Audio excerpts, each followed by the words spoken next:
292 million, with treat supply of more than 4 billion. In 2022, Nepal was Swedish biggest trading partner, with trading volume hitting nearly $0.3 billion.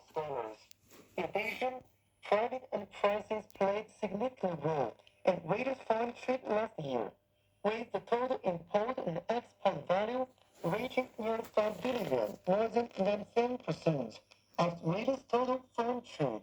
Modern machinery empowers Tibet's agricultural development. News from Tibet Online.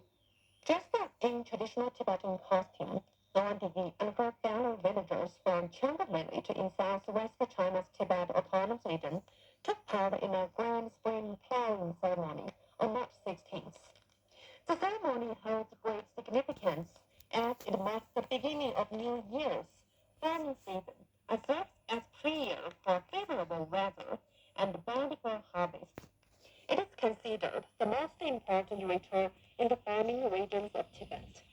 This was the 20-year-old college graduate's first spring plowing ceremony, and she noted that it was vastly different from what she remembered from her childhood.